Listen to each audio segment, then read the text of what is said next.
مفيش احسن من التوقيت ده عشان تبداي فيه الروتين اللي هقولك عليه ده. عايزه تفتحي بشرتك درجتين خلال 14 يوم وتلاحظي التحسن من خلال 7 ايام ومن غير ولا تقشير ولا ديرمابين ولا اي تكاليف خالص. اهم حاجه عشان تلاقي النتيجه يبقى الاستمراريه.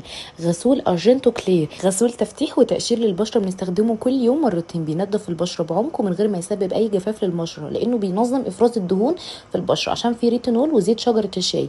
بيفتح البشره جدا عشان فيه مستخلص العرقسوس كمان والشاي الاخضر، وبيقاوم ويعالج ظهور الحبوب كمان. ومش بس كده، خالي من اي مواد كيميائيه ضاره، عشان كده ممكن اي حد يقدر ان هو يستخدمه عادي، ده لانه امن بنسبه 100% ومناسب لجميع انواع البشره. تاني خطوه كريم ازهى، ده الكريم النهاري بتاعي، تحفه يا جماعه في التفتيح. وغير كده كمان مكوناته طبيعيه 100% لتفتيح البشره، امان جدا على البشره. فيه ليمون وعرقسوس وشاي اخضر ومستخلص توت بري، كمان في عامل حمايه من الشمس بيحمي بنسبه 95% من اشعه الشمس الضاره، يعني هتستغني عن ستان بلوك.